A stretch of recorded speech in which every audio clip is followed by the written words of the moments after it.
Skyrock pour les militaires. Nous poursuivons notre point hebdomadaire sur les opérations menées par la France, cap sur l'Europe aujourd'hui. On débute avec la Roumanie, terre de la mission Aigle.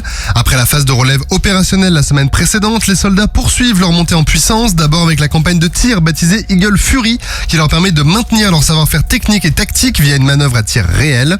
Ensuite, avec l'exercice Eagle Sapeur, qui favorise le partage d'expériences opérationnelles au sein des unités du génie du bataillon multinational, notamment avec les sapeurs du 136e bataillon du génie roumain. Il s'agissait surtout ici de la mise en œuvre d'engins du génie, d'ouverture d'itinéraires ou encore de consolidation de positions de combat. De plus, le bataillon multinational a organisé la semaine passée une compétition de tir interallié à Balta Verde. Cet entraînement a été mené par le 20e bataillon d'infanterie roumain et a rassemblé des unités polonaises, portugaises, macédoniennes et françaises.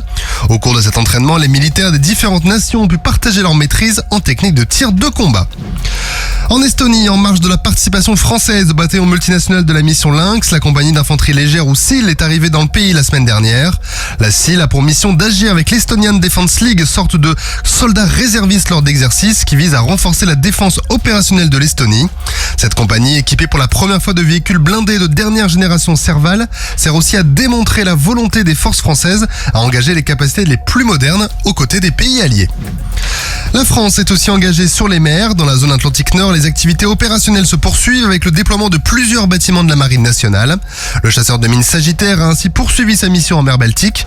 La semaine écoulée, il a effectué de la recherche de mines historiques dans les eaux territoriales lettonnes avant d'accoster à Riga, capitale de la Lettonie. Toujours en mer Baltique, au large de Stockholm en Suède, la frégate française déployée dans la zone et la frégate Helsingborg suédoise ont réalisé une série d'exercices complexes de lutte anti-surface et anti-sous-marine. Ces entraînements face à une grande menace fictive favorisent les échanges entre marins et les entraînent au mieux. La frégate française a ensuite repris sa patrouille de surveillance des frontières des pays baltes dans le sud de la mer Baltique au sein du Task Group de l'OTAN. Enfin, en Islande, un groupement de plongeurs démineurs participe jusqu'à aujourd'hui à l'exercice Northern Challenge qui réunit des pays membres de l'OTAN et des nations partenaires. Il s'agit du plus grand exercice de l'OTAN de déminage maritime et terrestre avec 450 participants et 16 nations présentes.